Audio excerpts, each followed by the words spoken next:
시간도 우리에게 큰 은혜 주실 하나님을 바라보며 사모하며 나가기 원합니다. 주음성 외에는 우리 함께 찬송하며 나가겠습니다.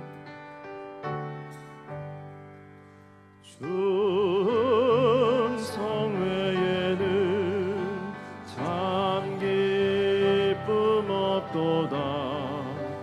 날 사랑하신 주 늘 계시옵소서. 기쁘고 기쁘도다. 항상 기쁘도다. 나 주께 왔사오니 복 주옵소서. 나 주께 왔으니 복 주시옵소서. 주 함께 계시면 큰 시험이기네. 기쁘고 기쁘도다. 항상 기쁘도다. 나 주께 왔사오니 복 주옵소서.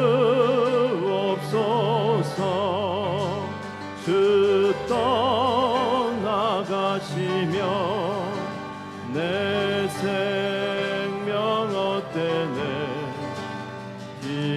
기쁘나 슬플 때 늘 계시옵소서. 기쁘고 기쁘도다. 항상 기쁘도다. 나 주께 왔사오니 복 주옵소서. 그 귀한 언약을 이루어 주시고 주 명령 따를 때 늘 계시옵소서. 기쁘고 기쁘도다. 항상 기쁘도다. 나 주께 왔사오니 복 주. 주음성 외에는 주음성 외에는 참 기쁨 없도다. 날 사랑하신 주 늘 계시옵소서. 기쁘고 기쁘도다. 항상 기쁘도다.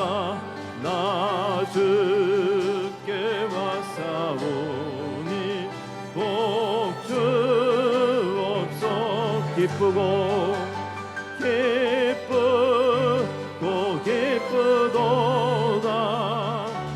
항상 기쁘도다.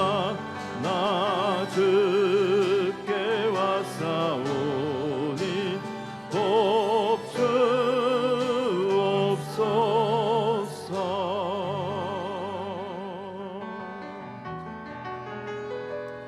주옵소서. 날이 저물어 갈 때 빈들에서 걸을 때 그때가 하나님의 때. 내 힘으로 안 될 때 빈손으로 걸을 때 내가 고백해 여호와 이래. 날이 저물어 갈 때 날이 저물어 갈 때 빈들에서 걸을 때 그때가 하나님의 때. 내 힘으로 안 될 때 빈손으로 걸을 때 내가 고백해 여호와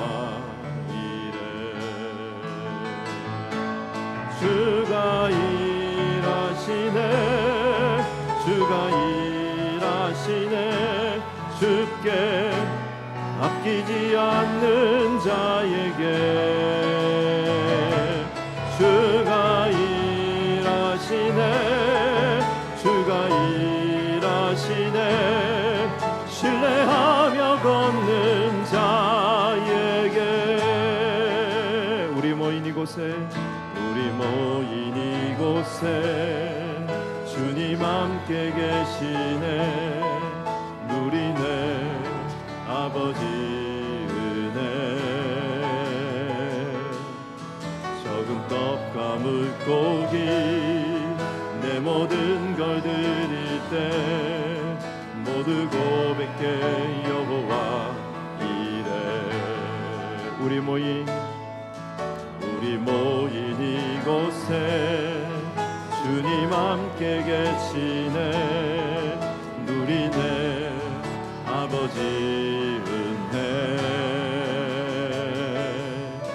적은 떡과 물고기 내 모든 걸 드릴 때 모두 고백해 여호와 이래 주가 일하시네 주가 일하시네 주께 아끼지 않는 자에게 주가 일하시네 주가 일하시네 신뢰하며 걷는 자에게 주가 일하시네 주가 일하시네 주가 일하시네 주께 아끼지 않는 자에게 주가 일하시네 주가 일하시네 신뢰하며 걷는 자에게 주가 일하시네 주가 일하시네 주가 일하시네 주께 아끼지 않는 자에게 주가 일하시네 주가 일하시네 신뢰하며 걷는 자에게 신뢰하며 걷는 자에게 신뢰하며 걷는 자에게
하나님 말씀 요한복음 6장 22절에서 35절까지 있는 말씀을 다 함께 찾겠습니다. 요한복음 6장 22절에서 35절입니다. 이튿날 바다 건너편에 서 있던 무리가 배 한 척 외에 다른 배가 거기 없는 것과 또 어제 예수께서 제자들과 함께 그 배에 오르지 아니하시고 제자들만 가는 것을 보았더니 그러나 디베라에서 배들이 주께서 축사하신 후 여럿이 떡 먹던 그곳에 가까이 왔더라. 무리가 거기에 예수도 안 계시고 제자들도 없음을 보고 곧 배를 타고 예수를 찾으러 가브나움으로 가서 바다 건너편에서 만나 랍비여 언제 여기 오셨나이까 하니 예수께서 대답하여 이르시되 내가 진실로 진실로 너희에게 이르노니 너희가 나를 찾는 것은 표적을 본 까닭이 아니요 떡을 먹고 배부른 까닭이로다. 썩을 양식을 위하여 일하지 말고 영생하도록 있는 양식을 위하여 하라. 이 양식은 인자가 너희에게 주리니 인자는 아버지 하나님께서 인치신 자니라. 그들이 묻되 우리가 어떻게 하여야 하나님의 일을 하오리까?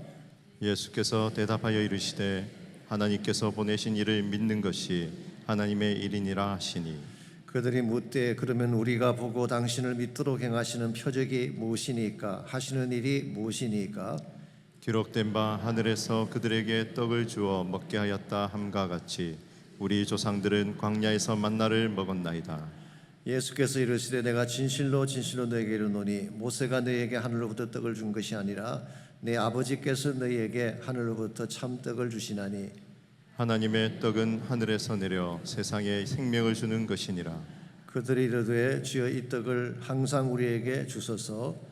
예수께서 이르시되 나는 생명의 떡이니 내게 오는 자는 결코 줄이지 아니할 터이요 나를 믿는 자는 영원히 목마르지 아니하리라. 아멘. 누구에게나 인생에서 찾기를 원하는 보화가 있습니다. 그것을 찾기 위해 시간을 투자하고 삶을 투자하며 열심히 달려갑니다. 과연 우리가 찾아야 될 참 보화는 무엇이며 그것은 어디에 있는 것일까요? 오래전에 나온 일종의 고전 같은 책입니다마는 러셀 코넬이 쓴 내 인생의 다이아몬드라는 책이 있습니다. 원제목은 Acres of Diamonds라는 책인데요. 사실은 책이라기보다 코넬이 미전역을 다니면서 강연했던 내용을 나중에 책으로 만든 것입니다. 코넬은 이 한 가지 주제만 가지고 6,000번 이상 강의를 했다고 합니다. 그 수익으로 템플 대학교를 설립했다고 합니다마는 그 책의 서두에 보게 되면 페르시아의 한 부자 농부에 대한 스토리가 나옵니다. 알헤피드라는 농부인데요. 큰 농장을 소유한 엄청난 부자였습니다. 그럼에도 만족을 못했습니다. 더 갖고 싶은 욕망 때문이죠. 그때 인도에서 온 한 수도승이 그에게 와서 이런 이야기를 했습니다. 세상에서 가장 값진 것이 다이아몬드인데 그것만 가지면 왕도 될 수가 있고 국가도 살 수 있다, 이런 말을 했습니다. 이 말을 들은 알헤피드는 그날 밤부터 잠을 이루지 못했습니다. 그리고 결심을 합니다. 집과 농장을 모두 팔고 그것으로 다이아몬드를 찾아 나서기로 결심을 했습니다. 그리고 그 후에 그는 온 유럽과 중동과 아프리카를 다니며 다이아몬드를 찾아 나섰지만 찾지 못합니다. 결국 돈도 다 떨어지고 지실대로 지신 알 해피드가 스페인의 한 해변가에서 쓸쓸하게 생을 마감하고 맙니다. 근데 아이러니한 일이 무엇인지 아십니까? 그가 그토록 찾던 다이아몬드는 그가 팔고 떠났던 자신의 농장에서 발견됐다는 사실입니다. 해피드의 농장을 산 사람이 낙타에 물을 먹이다가 정원 물 밑바닥에 수많은 검은색 돌이 있는 것을 발견했는데 이것이 사실은 거대한 다이아몬드 매장지였던 것입니다. 이 스토리의 핵심은 간단합니다. 다이아몬드는 멀리 있지 않고 당신의 집 뒷마당에 묻혀 있다는 메시지였습니다. 그렇습니다. 인생의 참된 보안은 멀리 있는 것이 아닙니다. 우리 가까이 있습니다. 다만 그 가치를 모를 뿐이지 사실 우리 가까이 있는 것들 가운데에 다이아몬드처럼 빛나는 보배 같은 것이 많은 것입니다. 예컨대 사랑하는 가정이 인생의 보화입니다. 사랑하는 자녀가 보화이죠. 혹은 건강한 삶 자체가 보화일 수도 있습니다. 무엇보다 가장 소중한 보화는 우리 안에 계신 예수 그리스도이십니다. 그분 안에 모든 축복과 모든 행복의 열쇠가 다 들어있기 때문입니다. 그럼에도 불구하고 우리 안에 계시는 그리스도에게는 관심이 없고 세상의 다이아몬드나 세상의 헛된 무지개를 찾아다니는 사람들이 생각보다 많습니다. 아침부터 저녁까지 물질을 따라다니고 권세와 영광을 따라다니지만 막상 잡아보면 아무것도 없습니다. 참 만족과 행복을 보장해 주지 못하는 것입니다. 그것은 진짜 보화가 아니기 때문입니다. 만일 물질적인 문화, 세상 성취가 우리에게 진정한 만족을 주는 보화라면 왜 부자들이 자살을 하고 인기 절정의 연예인들이 마약과 중독에 시달리겠습니까? 그러므로 우리 삶이 정말 만족을 얻고 진정한 차원의 축복을 누리려면 참 보화이신 예수 그리스도를 만나야 합니다. 그분 안에 이미 존재하는 영원한 생명의 떡을 먹고 생수의 잔을 마실 때에 참된 부유함의 삶을 누리게 되는 것입니다. 오늘 여러분 무엇을 찾기 위해 인생을 달려가고 계십니까? 참 보화이신 그리스도를 만나고 그분 안에서 참된 축복을 누리려면 과연 무엇이 필요할까요? 오늘 같이 봉독한 본문에 보시면 생명의 떡 되신 예수 그리스도를 눈앞에 두고도 보리떡을 찾아 나섰던 사람들의 스토리가 소개가 되어 있습니다. 먼저 22절 말씀 봅니다. 이튿날 바다 건너편에 서 있던 무리가 배 한 척 외에 다른 배가 없는 것과 또 어제 예수께서 제자들과 함께 그 배에 오르지 아니하시고 제자들만 가는 것을 보았더니 여기 보시면 이튿날이라고 하는 날짜가 나오죠. 어떤 사건이 일어난 그 다음 날일까요? 오병이어의 기적이 일어난 다음 날입니다. 바다 건너편에 있던 무리라고 하는 것은 베스다 광야 쪽에 있던 보리떡을 먹었던 사람들을 말합니다. 자, 이들이 보니까 배가 한 척밖에 없는데 예수님 그 배를 타지 않으셨고 제자들만 가는 것을 본 것입니다. 그러므로 당연히 예수님이 아직도 자기들이 있는 베세다 쪽에 있다고 생각을 한 것입니다. 그랬는데 예수님이 그곳에 계시지 않았습니다. 분명히 배는 한 척밖에 없고 예수님은 그 배에 타지 않으셨는데 그럼 당연히 이쪽에 계셔야 되는데 안 계신 것입니다. 어떻게 이런 일이 일어났을까요? 이유는 간단합니다. 한밤중에 무리를 걸어서 제자들이 탄 배로 가셨기 때문입니다. 아시겠지만 원래 예수님은 제자들을 먼저 보낸 후에 자신은 기도하기 위해 산으로 올라가셨습니다. 근데 한밤중에 보니까 풍랑이 일어나는데 제자들이 풍랑 한가운데서 그것을 감당하지 못하는 것을 보고 친히 바다 위를 걸어서 제자들이 있는 곳으로 가신 것입니다. 유대인들이 그것을 상상이나 했겠습니까? 어떻게 사람이 무리를 걸어서 간다는 것입니까? 여러분, 이것이 신앙 세계에 들어와 있는 자들과 신앙 바깥에 있는 자들의 차이점입니다. 하나님을 믿고 기적을 믿으면 쉽게 이해할 수 있는 것을 믿지 않으면 아무리 설명해 주어도 이해할 수 없는 것이 믿음의 세계인 것입니다. 이와 같이 주님이 계시지 않음을 간파한 그들이 무엇을 했나요? 24절입니다. 무리가 거기에 예수도 안 계시고 제자들도 없음을 보고 곧 배들을 타고 예수를 찾으러 가버나움으로 갔다고 했습니다. 이게 곧이라고 하는 단어를 보면 그들의 마음이 절박했고 다급했던 것을 알 수가 있죠. 그래서 그들은 지체하지 아니하고 바다를 건너서 배를 타고 가버나움 쪽으로 건너간 것입니다. 이것을 보면 그들은 정말 간절한 마음으로 예수를 찾고자 했던 것 같습니다. 그래서 물도 건너가고 배도 타고 정말 가버나움까지 달려간 것이죠. 자, 그렇다면 왜 유대인들이 이처럼 간곡하게 예수님을 찾으려 한 것일까요? 주님이 보고 싶기 때문에, 아니면 주님의 말씀을 듣고 싶어서? 아닙니다. 25절과 26절을 보십시오. 바다 건너편에서 만나 랍비여 언제에게 오셨나이까? 즉 가버나움에서 예수를 만난 후에 언제에게 오셨습니까? 질문했을 때에 주님의 답변이 다음과 같습니다. 예수께서 대답하여 이르시되 내가 진실로 진실로 너에게 이르노니 너희가 나를 찾는 것은 표적을 본 까닭이 아니요 떡을 먹고 배부른 까닭이다. 여기서 주님은 그들의 진리를 정확하게 꿰뚫고 계신 것을 볼 수가 있습니다. 표적이라고 하는 것은 기적은 기적이되 무엇인가를 보여주기 위한 기적을 표적이라고 하죠. 요한복음에 이 단어가 많이 나옵니다만 헬라 말로 세마이온이라는 단어이죠. 영어로는 사인이라고 번역을 했습니다. 즉 일어난 사건 자체가 중요한 것이 아니라 그것을 통해 무엇을 보여주느냐가 중요한 것, 이게 바로 표적인 것입니다. 요한복음에 7가지 표적이 나오죠. 오병이의 사건은 그 중에 5번째 표적에 해당합니다. 그러므로 이 사건은 단순히 떡을 나눠준 사건이 아닙니다. 이것을 통해 예수 그리스도가 누구인지를 보여주기 위한 표적이었던 것입니다. 그랬는데 오늘 본문의 유대인들은 표적의 주인공 되시는 예수님께는 관심이 전혀 없고 오직 예수님이 나누어 주었던 보리떡에만 관심을 가진 것입니다. 와, 저분께 가면 떡이 나오는구나. 먹는 문제는 해결되겠구나. You gave us free lunch. How about breakfast? 이런 멘탈리티로 예수님을 따라다닌 것입니다. 오늘날은 이런 현상이 없을까요? 하나님 믿고 그리스도를 따르는 이유가 보리떡 때문에 따라다니는 케이스, 저는 분명히 있을 것이라고 생각합니다.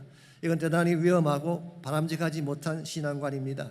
첫 번째로 이와 같은 신앙관은 예수님을 자기 만족의 수단으로 삼기 때문에 위험한 것입니다.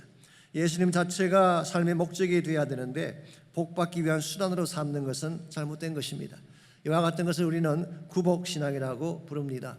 복을 구하는 신앙, 오해는 하지 마십시오. 복을 구하는 것 자체가 잘못된 것은 아닙니다. 성경에 보면 하나님은 복 주시는 하나님이시죠. 여러분이 잘 부르시는 CCM 복음 성가 중에도 blessing이라는 찬양이 있잖아요. 그러므로 복 자체가 잘못된 것은 아닙니다. 뭐가 문제인가요? 복을 목적으로 삼은 나머지 하나님을 수단으로 삼는 것이 잘못된 것입니다. 이와 같은 것을 구복신앙이라고 부르는 것이죠. 두 번째로 이와 같은 신앙은 표적의 진리를 놓치기 때문에 위험한 것입니다. 정말 보아야 될 주님은 보지 아니하고 그 손에 들린 보리떡만 보려고 하면은 진짜 잡아야 될 진리를 놓치게 되는 것입니다. 세 번째로 보리떡이 사라지게 되면 주님을 떠나가게 됩니다. 보리떡 때문에 예수를 따랐던 사람들은 보리떡이 사라지면 가차없이 신앙을 버리고 세상으로 돌아가는 것입니다.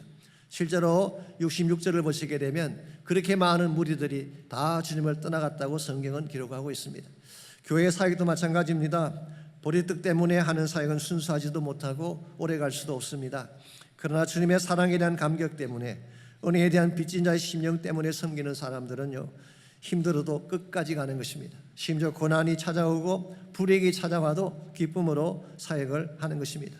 이런 면에서 우리 삶의 최대 가치는 예수님이 되어야 합니다. 세상의 어떤 부하보다도 예수님 자체가 우리의 진정한 부하가 될 때에 우리 삶의 방향이 바르게 진행이 되고 아름답게 열매를 맺게 되는 것입니다. 오늘 여러분의 인생은 과연 보리떡을 찾는 인생인지 생명의 떡이신 예수님을 찾는 인생인지. 보리떡은 아무리 많아도 진정한 만족을 주지 못합니다. 너무 많이 잡수시게 되면 당 수치만 올라갈 뿐이지 전혀 도움이 되지 않는 것이 보리떡이에요. 생명의 떡은 생명을 주시는 것입니다. 영적 에너지를 공급해서 참된 가치를 향해 뛰게 하는 힘을 주시는 것이 생명의 떡인 것입니다. 이런 측면에서 우리 인생의 진정한 만족을 누리고 참된 가치를 향해 살기를 원한다면 보리떡이 아닌 생명의 떡이신 예수님을 추구해야 되는 것입니다. 우리가 어떻게 하면 생명의 떡 되신 예수님을 만나서 그분 안에서 하나님이 기뻐하실 참된 바른 삶을 살아갈 수 있을지, 오늘 본문을 중심으로 그리스도 안에서 바른 삶을 추구하려면 무엇이 필요한지, 그리스도를 따르는 삶에 필요한 몇 가지 요소를 함께 정리하려고 합니다. 첫 번째로 그리스도 안에서 바른 삶을 추구하려면 영적 분별력을 가져야 하는 것입니다. 영적인 판단력이 바로 돼야지 그리스도를 따를 수 있다, 그런 뜻입니다. 26절을 다시 보겠습니다. 예수님께서 여기서 너희가 표적을 본 까닭이 아니다 그렇게 말씀하시는데요, 이게 실제로 무슨 뜻일까요? 이 사람들이 베스다 광야에서 기적을 보지 않았다는 뜻일까요? 그렇지 않습니다. 그들 모두는 기적의 현장에 있었고 주님 만드신 떡을 직접 먹었던 사람들입니다. 근데 왜 표적을 보지 못했다고 하신 것일까요? 보긴 보았는데 보고도 그 뜻이 몰랐다는 뜻입니다. 하나님이 아무리 큰 기적을 보여주시면 뭐합니까? 그 기적에 담겨져 있는 영적 의미를 볼 수가 없다면 보고도 못 본 것이 되는 것입니다. 그렇기 때문에 30절에서 32절까지를 보시면은 유대인들이 얼마나 영적 분별력이 없는지를 잘 표현해 주고 있습니다. 자, 예수님께서 표적에 대한 이야기를 하시자 30절에서 뭐라고 했나요? 그들이 묻되 그러면 우리가 보고 당신을 믿도록 행하시는 표적이 무엇입니까? 하시는 일이 무엇입니까? 지금 당신이 표적 그러는데 당신을 믿게 만들 표적이 뭐냐고 되물은 것입니다. 그러면서 31절에서 그들이 경험했던 대표적인 가장 유대인들이 자랑스럽게 여기는 표적 하나를 소개하고 있습니다. 기록된 바 하늘에서 그들에게 떡을 주어 먹게 하였다 함과 같이 우리 조상들은 광야에서 만나를 먹었나이다. 만나를 예로 든 것입니다. 이 만나는 이스라엘 백성이 광야를 통과할 때 먹었던 기적 같은 음식이죠. 아침에 일어나 밖에 나가 보았더니 지면에 작고 둥글고 서리 같은 것이 내려앉아 있었습니다. 여러분 백성들이 What is it? 이게 무엇이냐 질문을 하게 되죠. 이 What is it? 이것이 바로 히브리 말로 만나라는 단어입니다. 가시같이 희고 맛은 꿀 섞은 과자 같았다라고 성경은 묘사하고 있습니다. 이 스킵 하이징 목사님 이것을 honey filled wafers, 정말 여러분 그 웨이프라는 음식이 있잖아요. 거기다 하늘을 치면 얼마나 맛있겠어요. 이처럼 고소하고 맛있는 과자 같은 것, 이것이 바로 만나였습니다.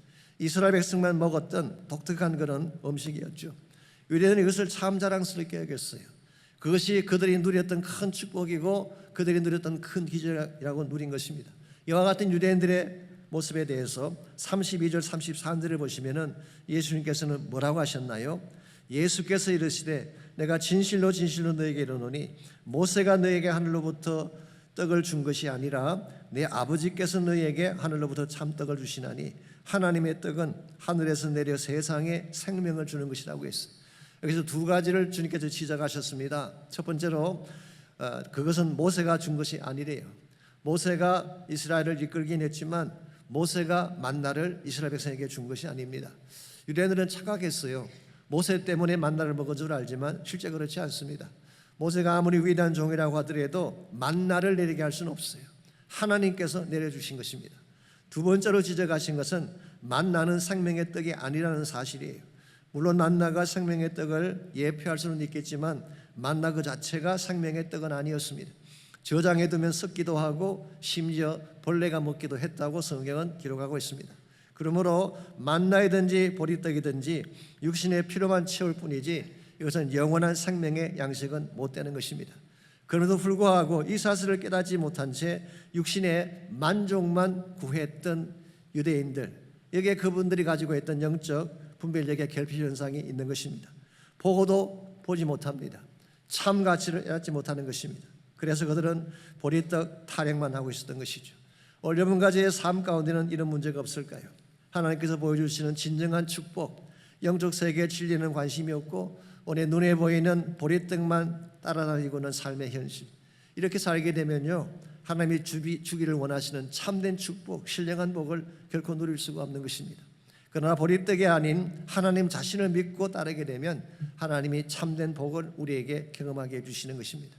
제가 언제인가 CGN TV에서 조세핀 킴이라고 하는 한 여자분의 간증을 듣게 되었습니다. 이 자매님은 목회자 가정에서 자란 PK입니다. 어릴 때 아버님이 성수 침례교회를 개척하셨는데요, 너무 고생을 많이 하시는 모습을 보았어요. 그때마다 마음에 이런 질문이 등장했다고 합니다. 왜 저렇게 하나님 위에 온몸을 다 바쳐 일하시는데 하나님 우리 가정을 축복하지 않으시는 것일까? 그때까지만 하더라도 어려서 그런지 축복은 돈으로만 오는 줄 알았대요. 사실은 돈보다 더 귀한 축복이 얼마나 많은데 말이죠. 이와 같이 왜 하나님은 우리 가정을 축복하지 않는가? 즉 왜 돈을 통하여 복을 주지 않는가? 이 근본하게 되면 그녀의 어머니 되시는 주견자 사모님께서 항상 이렇게 말씀하셨대요. 지금은 너가 이해하지 못하나 언젠가 하나님의 축복이 무엇인지 경험할 날이 올 것이야. 그땐 정말 이해를 못했다고 합니다. 왜냐하면 3남매가 있었는데 학비라고는 한 번도 대준 적이 없으니까. 학비를 달라고 하면 이렇게 늘 말씀하신대요. 엄마는 매일 너희들을 위해 기도 적금을 삭고 있으니까 필요할 때는 언제나 꺼내 쓰도록 해라. 기도 적금이 뭔지 이해가 되십니까? 영적 분별력이 조금 필요한 대목입니다. 기도를 쌓으면 하나님께 적금 드는 것과 똑같다는 것입니다. 이보다 더 확실한 적금이 어디 있겠어요? 여러분도 가진 것 없으시면 매일 새벽 나오셔서 기도 적금 드시기 바랍니다. 그럼 하나님께서 필요할 때마다 적당하게 쓰시도록 다 채워주시는 것입니다. 실제로 조세핀이 17세 고등학교를 졸업을 하고요, 20세에 하버드 대학을 졸업을 했습니다. 그리고 같은 대학교에서 마스터즈 디그리와 PhD까지를 마치고 31세의 젊은 나이에 하버드 대학교 교수가 됐습니다. 나중에 다문화 상담 정체성 분야의 국제적인 권위자가 되었고 유엔과 유네스코 등에서 공식 전문가로 지금도 활동을 하고 있습니다. 이번에 내린 결론이 다음과 같습니다. 하나님은 이해의 대상이 아니라 믿음의 대상이다. 눈에 보이는 돈보다 훨씬 더 소중한 것이 하나님을 믿는 믿음이다. 그런 말을 했습니다. 여러분, 손에 든 것이 아무것도 없어도 하나님을 믿으면 하나님이 모든 필요한 것을 공급해 주실 줄 믿습니다. 그러므로 보리떡 따라다니면 안 돼요. 돈 따라다니고 눈에 보이는 현상 따라다니면 안 됩니다. 하나님 자체를 따라다녀야 돼요. 하나님을 따라다니게 되면 하나님께서 우리에게 필요한 신령한 복도 갖게 해주시고 이 땅에 사는데 필요한 모든 것들도 공급해 주시는 것입니다. 이게 성경이 말하고 있는 바른 영적인 분별을 가진 사람의 삶의 모습이에요. 그러므로 우리가 정말 그리스도 안에서 바른 삶을 추구하려면 영적 눈이 떠져야 되는 것입니다. 두 번째로 그리스도 안에서 바른 삶을 추구하려면 바른 가치관을 가져야 됩니다. 우리의 영적 눈이 떠지게 되면 그 다음에 알게 되는 것이 무엇이 진짜 가치인지를 알게 되는 것입니다. 27절을 계속 봅니다.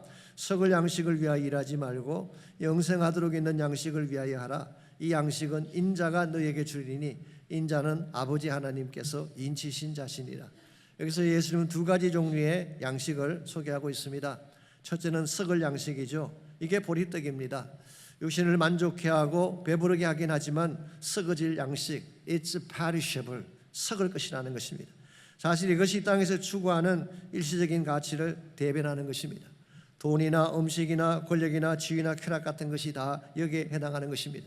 잠깐의 기쁨, 잠깐의 만족은 줄지 모르지만 일시에 사라지고 마는, 이것이 바로 세상의 보리떡이 가진 한계인 것입니다.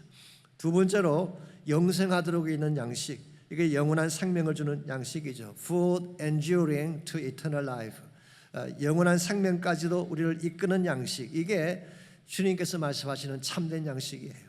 이 참된 양식으로부터 우리 인생이 살아가야 될 에너지가 나온다는 것입니다. 그런데 이 양식을 누가 준다는 것입니까?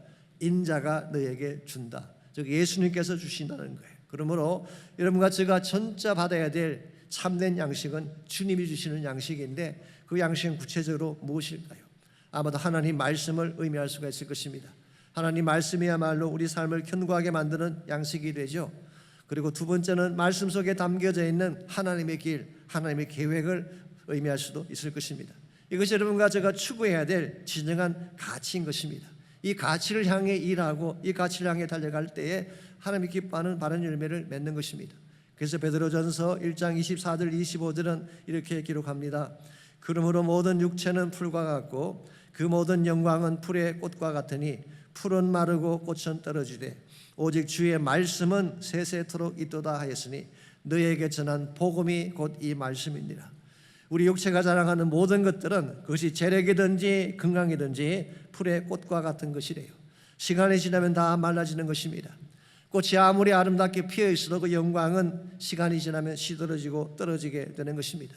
이게 바로 우리 육체가 가지고 있는 한계인데 그 반면에 주의 말씀은 영원토록 변치 않는데요. 이 주의 말씀이 바로 여러분과 제가 받은 복음의 말씀입니다. 그러므로 주의 말씀과 복음의 말씀만이 우리를 살게 하는 영적인 양식이고 이 말씀에 우리 삶의 가치를 둘 때에 우리 인생이 바르게 진행이 되는 것입니다. 이와 같은 사실도 불구하고 오늘 많은 사람들이 세상의 헛된 영광을 위해 시간을 보내고 삶을 투자하는 경우를 볼 수가 있습니다. 언젠가는 시들고 말 영광인데 언젠가는 다 썩어지고 말 세상의 영광인데 이것 때문에 모든 것을 쏟아부으며 사는 사람들 많이 계시지 않습니까? 이것을 오늘 성경은 어리석다 말하는 것입니다. 아실지 모르지만 미국의 영화 제작자 중에 줄리아 필립스라고 하는 여자가 있었습니다. 이분은 뉴욕에서 태어났지만 영화 제작에 대한 꿈을 안고 헐리우드로 왔습니다. 이분의 꿈은 꼭 딱 한 가지입니다. 위대한 영화를 만드는 것입니다. 그래서 그것을 위해 정말 모든 것을 다 투자했습니다. 에너지를 투자하고 시간을 투자하고 그녀의 청춘을 다 쏟아부었습니다. 그 결과 1973년도에 The Sting이라고 하는 영화를 만들었어요. 여러분 가운데도 보신 분이 많이 계실 거예요. 폴 뉴만과 로버트 레드포드가 주연했던 정말 명작 중의 명작이죠. 이 영화로 아카데미 최우수 영화상을 받게 됩니다. Best Picture 상을 받게 됐어요. 자, 누가 봐도 화려한 성공이죠.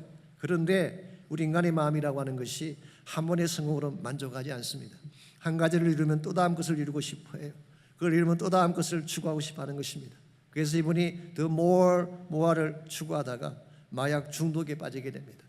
헐리우드의 얻은 참상을 견디다 못해 나중에는 캔서에 걸리게 되고, 그리고 캔서로 신음하다가 2002년도에 57세의 나이로 세상을 떠나고 말았습니다.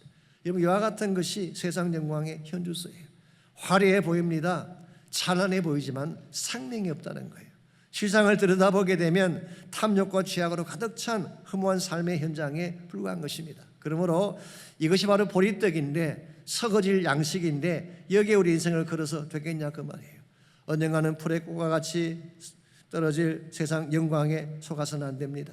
우리의 생명의 양식인 하나님 말씀의 인생을 걸고 하나님 부르심을 따라 살아가게 될 때에 우리는 최상의 열매를 맺고 아름답게 살 수가 있는 것입니다. 이와 같이 여러분과 제가 그리스도 안에서 바른 삶을 추구하려면은 1차적으로는 영적 분별력이 필요해요. 하나님이 나에게 보여주시는 진정한 축복이 뭔지를 깨달을 수 있어야 됩니다. 두 번째는 바른 가치관을 가지고 살아야 됩니다. 세상의 가치관이 아니라 하나님 나라의 가치관, 말씀의 가치관을 가지고 살아갈 때에 우리 인생이 아름답게 되는 것입니다. 마지막 세 번째로 그리스도 안에서 바른 삶을 추구하려면은 바른 삶의 과제를 가져야 됩니다. 내가 어떤 일을 하며 살 것인가, 이 삶의 과제가 분명해야지 바른 삶을 추구할 수가 있습니다. 자, 먼저 28절을 보겠습니다. 그들이 묻되 우리가 어떻게 하여야 하나님의 일을 하오리까? 자, 썩을 양식에 대한 이야기를 하시니까 그럼 무엇이 하나님이 원하시는 일이냐라고 그들이 되물은 것입니다. 근데 여기서 그들이 물었던 어떻게 하여야 하나님의 일을 할 것입니까? 할 때 이 하나님의 일은 단수가 아니라 복수로 되어 있습니다. 영어 성경 보시면은 What must we do to do the works God requires? works라고 복수로 되어 있고, 헬라말을 보아도 에르가라는 복수가 사용되고 있습니다. 아마도 유태인들은 뭔가 일을 많이 해야지 하나님이 기뻐하신다고 생각했던 것 같아요. 율법을 지키고 규례를 행하고 많은 행위들을 통해 하나님을 기쁘시킨다고 생각했는지 모르겠는데요. 이와 같은 그들의 질문에 대해서 29절을 보십시오. 예수님은 이렇게 답변하십니다. 예수께서 대답하여 이르시되 하나님께서 보내신 일을 믿는 것이 하나님의 일이니라. 이게 하나님의 일은 단수로 기록되어 있습니다.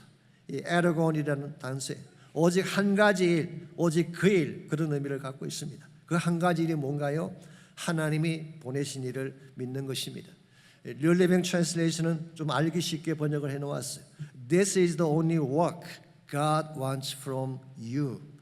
Believe in the one He sent. 이것이 너희들에게서 하나님이 원하시는 유일한 한 가지다. 그게 뭐냐? 하나님 보내신 그분을 믿는 것이다. 그렇게 말씀하셨어요. 여기서 믿는다는 말은 사실 두 가지 차원의 의미를 담고 있습니다. 첫 번째는 예수 그리스도를 믿고 따르는 삶, 저 구원받고 그리스도의 사람이 되는 것을 말하는 것이죠.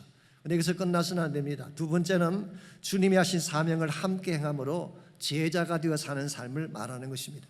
우리가 예수님 믿는다고 하는 것은요, 내가 구원받는 것으로 끝나서 안 돼요. 구원받은 이후에 참 예수를 따르는 제자의 삶을 살아야지 우리가 정말 믿는 사람, 하나님을 믿는 사람답게 살 수가 있는 것입니다. 이와 같이 우리가 예수님의 제자가 되어서 그분이 행하신 일을 따라 행하려면 그분이 누구인가를 정확히 알아야 돼요. 그래야지 그분을 따라 살 수 있고 그분을 통해 살아갈 수가 있는 것입니다. 35절을 보시면은 예수 그리스도가 어떤 분인지가 정확하게 잘 나타나 있습니다. 예수께서 이르시되 나는 생명의 떡이니 I am the bread of life. 나 자신이 바로 생명의 떡이다. 내게 오는 자는 결코 줄이지 아니할 터이요 나를 믿는 자는 영원히 목마르지 아니할 것이다. 예수님은 자신을 소개하기를 예수님 자신이 생명의 떡이라고 했어요. 나에게 오기만 하면 no more hunger, 더 이상 굶주림이 없다는 것입니다. 내가 바로 생수의 근원이다. 나에게로 오기만 하면 no more thirsty. 더 이상 목마름이 없다는 것입니다. 그러므로 여러분과 제가 예수님을 만나야 돼요. 생명의 떡 되신 예수님 만나고 그분이 주시는 생수를 마신 후에 내가 받은 생명의 떡을 다른 사람에게 나누어 주는 것입니다. 이게 제자의 삶이에요. 내가 누린 생수의 축복을 다른 사람에게 나누어 주는 것입니다. 이거는 본문이 말하고 있는 하나님 나라의 일, 하나님이 기뻐하시는 가장 소중한 일이 되는 것입니다. 오늘 여러분과 제가 예수의 제자로 산다고 하면서 만일 내가 받은 축복을 나누지 않는다면, 생명의 떡을 나누지 않고 산다면 주님이 인정하시는 바른 제자는 결코 아닌 것입니다. 그러므로 우리 삶의 최대 과제, 하나님이 기뻐하시는 가장 소중한 과제는 내가 받은 생명의 떡을 나누고 내가 누린 생수의 축복을 나누며 사는 것입니다. 그때 우리 때문에 세상의 변화가 일어나게 되고 하나님이 기뻐하시는 축복의 열매가 온 땅 가운데 주어지게 되는 것입니다. 요한복음 4장 34절에 보시면은 하나님의 일이 무엇인가를 잘 보여주는 주님의 말씀이 나와 있습니다. 아신 대로 예수님과 제자들이 한 번은 사마리아 땅의 수가성에 들어가신 적이 있잖아요. 그때 아마도 먼 길을 걸어오셔서 그런지 굉장히 피곤하고 지치셨어요. 그래서 우물가에 털썩 주저앉으셨죠. 이것을 본 제자들이 먹을 것을 구하기 위해 동네로 들어갔습니다. 그런데 동네에서 음식을 구해가지고 돌아와 보니까 예수님이 생생하게 힘이 나 계셨어요. 분명히 갈 때는 피곤하고 힘이 없어 계셨는데 돌아와 보니까 생기가 나 계신 것입니다. 그래서 제자들이 오해했습니다. 누가 뭘 갖다 주셨나? 잡수식을 갖다 주셨나? 의아했는데 그때 예수님께서 뭐라고 하셨어요? 요한복음 4장 34절입니다. 예수께서 이르시되 나의 양식은 나를 보내신 이의 뜻을 행하며 그의 일을 온전히 이루는 이것입니다. 나의 양식은 하나님의 일을 하는 것이래요. 그래서 예수님께서 수가성에서 무슨 일을 하셨나요? 한 여인에게 복음을 전한 것입니다. 정말 갈 바를 알지 못하는 모든 사람에게 버림받은 가장 누추한 수가성 여인에게 생수의 복음을 전한 것입니다. 예수님께서 복음을 전할 때에 그 복음 전하는 것 자체가 주님의 에너지가 되신 거예요. 이게 주님께서 말씀하시는 양식이에요. 그러므로 하나님 나라의 사람들은 이 양식을 먹으며 살아야지 주의 일을 행함으로 주어지게 되는 축복의 에너지를 가지고 살아야지 세상에 떡만 먹고 살아서는 안 된다는 뜻입니다. 여러분과 제가 정말 에너지를 갖고 살기를 원한다면, 정말 생명의 능력 갖고 살기를 원한다면 하나님이 우리에게 분부하신 일을 해야 되는 것입니다. 오늘 많은 분들이 오해하는 것 중에 한 가지가 쉬는 것이 에너지를 축적한다고 생각하지만 그렇지 않습니다. 아무것도 하지 않고 쉬기만 하면요 에너지가 사라집니다. 그런데 힘들지만 진짜 해야 될 바른 일을 하게 될 때에 영적 에너지가 솟아나는 거예요. 이게 우리를 살게 하는 능력이 되는 것입니다. 그러므로 가만히 앉아서 그냥 이기적인 삶만 추구하는 크리스찬의 삶 가운데는 본인에게도 열매가 없지만 본인의 삶에도 생기가 일어나지 못하는 것입니다. 그러므로 여러분과 제가 정말 하나님이 기뻐하는 바른 삶을 살기를 원한다면 내가 받은 생명의 떡을 나누어야 돼요. 내가 누린 생수의 축복을 나누어 주어야 돼요. 그래야지 여러분 때문에 하나님 나라가 세워지게 되고 많은 자들이 주께로 돌아오게 되는 것입니다. 요즘 저희 교회가 아시는 것처럼 인 앤 아웃 캠페인을 하고 있잖아요. 사실 그것은 주님이 분부하신 지상 명령을 순종하다는 의미도 있지만 동시에 우리 자신이 생기를 얻고 다시 살아나기 위한 그런 비결이기도 합니다. 아웃리치를 통해 예수 믿지 않는 사람들을 찾아가십시오. 가족 중이든 친구 중이든 자녀가 누구든지 간에 그 이름을 품고 기도하고 그들을 교회로 인도할 때에 우리 심령 가운데 영적 에너지가 솟아나는 것입니다. 인리치가 있습니다. 그동안 교회를 나오다가 안 나오시는 분들이 많이 계시죠. 광야를 헤매며 영적 굶주림과 목마름 가운데 신음하는 사람들이 많이 계시는데 그냥 방치해둬서는 안 됩니다. 생명의 떡을 가지고 찾아가야 돼요.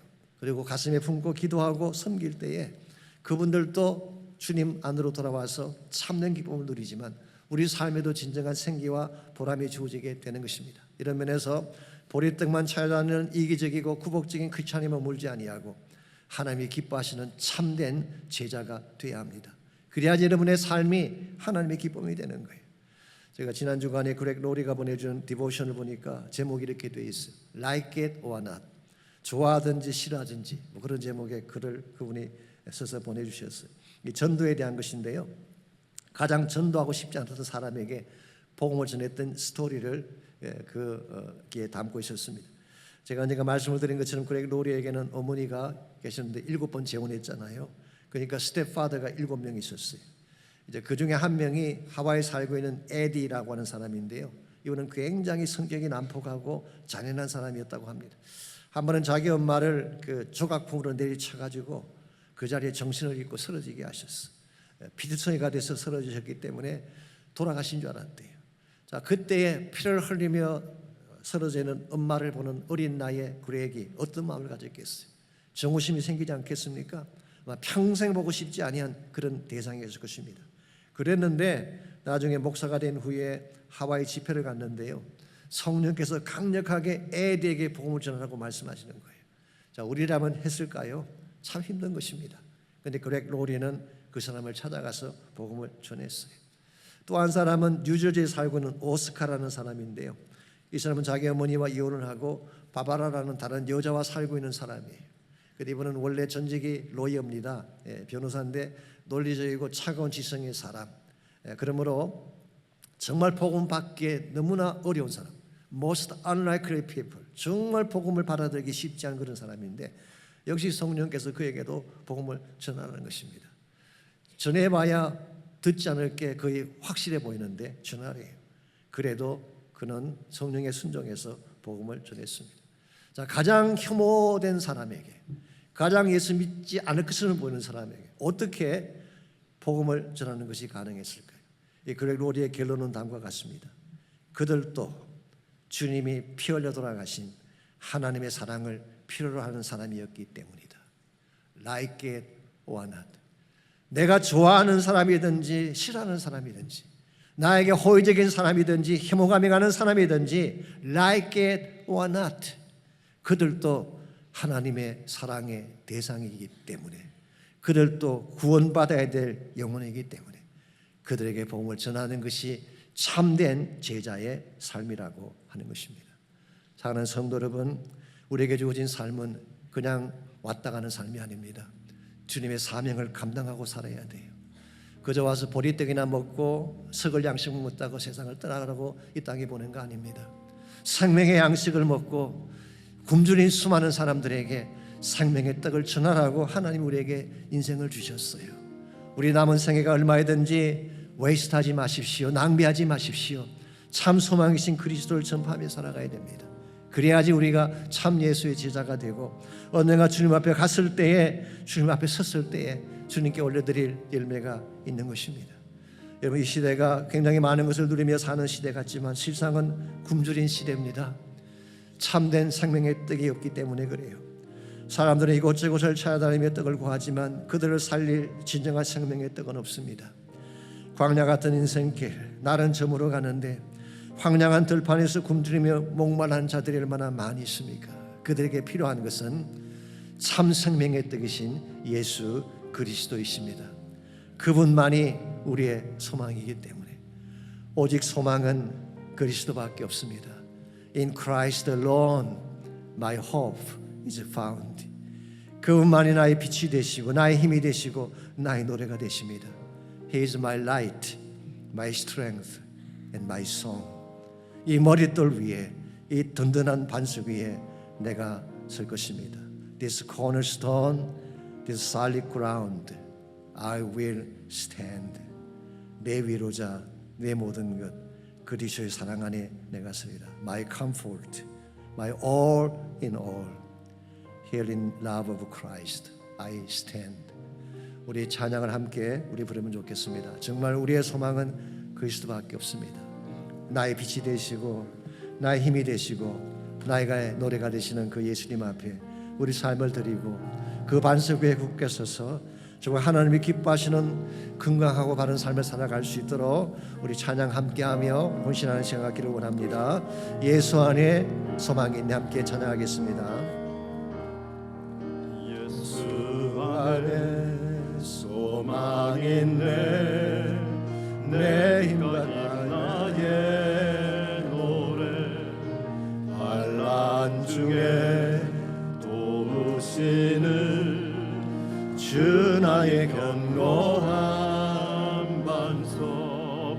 크신 사랑, 그 주신 평화 두려움에서 날 건지네. 내 위로자 내 모든 것 주 사랑 안에 서리라. 우리 다 일어나서 찬양합니다. 완전하신 하나님이 우리와 같이 되셨네. 주 사랑과 그 공의로 세상을 구원하셨네. 십자가에 주 달리사 그 진노를 거두셨네. 내 모든 죄 담당하신 주 내 안에 살리라. 굳건한 반석의 신이 그 위에 내가 서리라. 그 위에 내가 서리라.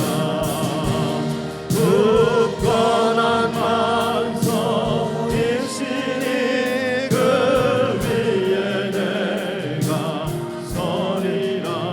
그 위에 내가 서리라. 주 예수의 능력으로 내 속에 두려움 없네. 나의 사는 모든 순간 주께서 다스리시네. 어느 것도 주 손에서 날 빼앗지 못하리라.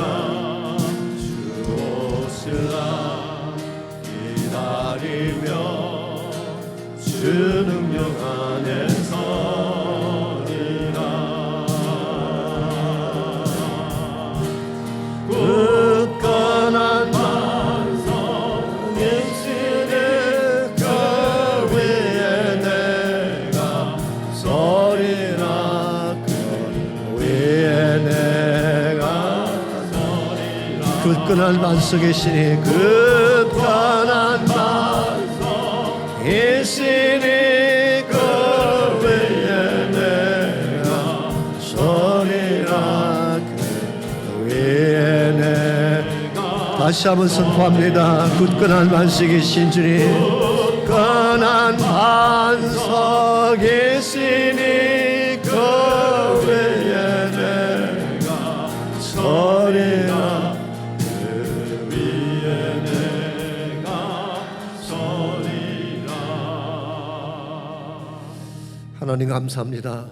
세상에 믿던 모든 것 끊어질 그날이 와도 썩어질 양식들을 추구하던 모든 사람들이 실패하며 패배자가 될지라도 우리에게는 굳건한 반석 되시는 예수님께서 살아계셔서 그 반석 위에 우리 삶의 터전을 세우게 하시고 그 반석 위에 우리 인생의 집을 짓게 하시니 감사합니다.